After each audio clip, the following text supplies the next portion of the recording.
केंद्र सरकार ने ऑपरेशन सिंदूर और सीमा पार आतंकवाद के खिलाफ भारत का रुख बताने के लिए सर्वदलीय सांसदों के 7 डेलीगेशन बनाए हैं। ये डेलीगेशन दुनिया के बड़े देशों, खासकर संयुक्त राष्ट्र सुरक्षा परिषद यानी यूएनएससी के सदस्य देशों का दौरा करेंगे। तो वहीं इसी बीच उद्धव ठाकरे की शिवसेना के नेताओं की इस डेलीगेशन को लेकर अलग अलग राय सामने आई है। शिवसेना यूबीटी के सांसद संजय राउत ऑपरेशन सिंदूर पर जाने वाले 7 डेलीगेशन को नाटक बता रहे हैं। तो वहीं शिवसेना यूबीटी की ही नेता प्रियंका चतुर्वेदी ने इसे ज़रूरी मिशन बताया। प्रियंका चतुर्वेदी का कहना है कि हम इसे सशस्त्र बलों की ओर से कर रहे हैं। उन्होंने कहा कि यह हम उन सभी लोगों के लिए कर रहे हैं जो आतंकी हमलों के शिकार हुए हैं। वहीं अपनी सोशल मीडिया पोस्ट में प्रियंका चतुर्वेदी ने कहा था कि ऑपरेशन सिंदूर की शुरुआत में पीआर का इतना ज़ोरदार इस्तेमाल कोई आश्चर्य की बात नहीं है।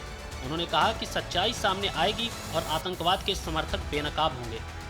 उन्होंने आगे कहा कि ऑपरेशन सिंदूर का हिस्सा बनकर और बीजेपी सांसद रविशंकर प्रसाद के नेतृत्व में पश्चिमी यूरोप जा रहे सर्वदलीय प्रतिनिधिमंडल का हिस्सा बनकर वाकई बहुत सम्मानित महसूस कर रही हूँ।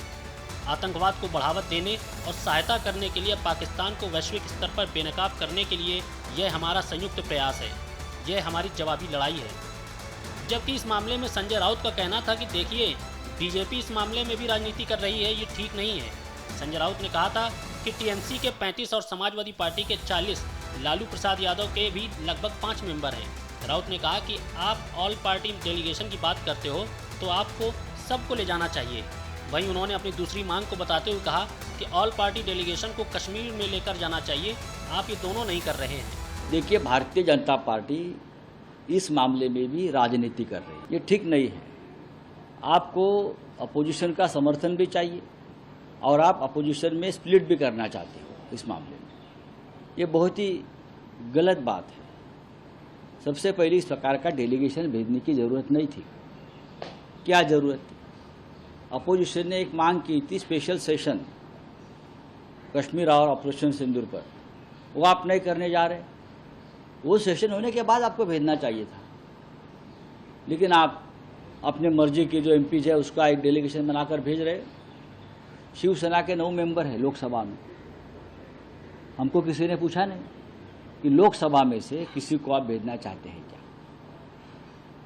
तृणमूल कांग्रेस के लगभग 35 मेंबर्स हैं।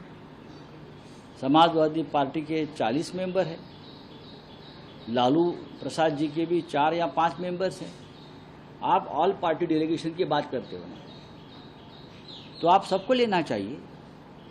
हमारी दूसरी मांग ये थी कि ऑल पार्टी डेलीगेशन कश्मीर में लेके जाइए। ऑल पार्टी डेलीगेशन आप ना सेशन ले रहे हो स्पेशल, ना ऑल पार्टी डेलीगेशन को हमको कश्मीर में लेके जा रहे हो, लेकिन विदेश घुमा रहे हो एमपीज को।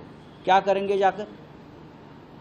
इस इशू का आप अंतर्राष्ट्रीयकरण करना चाहते हो। इजरायल और गाजा का युद्ध चल रहा है।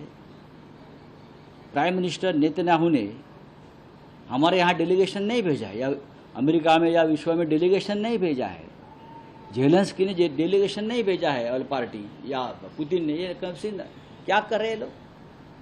हाँ, ये क्या नौटंकी चल रही है? शिवसेना नेता ने कहा कि ये क्या करेंगे वहां जाकर? आप इस मुद्दे का अंतर्राष्ट्रीयकरण करना चाहते हो क्या? इजरायल और गाजा का युद्ध चल रहा है। पीएम पुतिन ने हमारे यहाँ डेलीगेशन नहीं भेजा है। ये लोग क्या कर रहे हैं? क्या नौटंकी चल रही है? ये बता दें कि भारत ने ऑपरेशन सिंदूर के जरिए पहलगाम आतंकी हमले का बदला ले लिया है। पाकिस्तान की धरती से चलने वाले आतंक के अड्डों को धूल में मिलाकर भारत ने यह संदेश दे दिया कि आतंक के सरपरस्तों को किसी भी कीमत पर बख्शा नहीं जाएगा। ऐसे में ऑपरेशन सिंदूर की सफलता, इस मिशन का लक्ष्य और आतंकवाद से निपटने के भारत के संकल्प को अन्य देशों को बताने के लिए सांसदों का प्रतिनिधिमंडल 32 देशों का दौरा करने वाला है। इसके लिए केंद्र सरकार ने घोषणा की है कि वह आतंकवाद के खिलाफ जीरो टॉलरेंस के भारत के संदेश को पहुंचाने के लिए यूएनएससी के सदस्यों समेत प्रमुख साझेदार देशों में 7 सर्वदलीय प्रतिनिधिमंडल भेजेगी।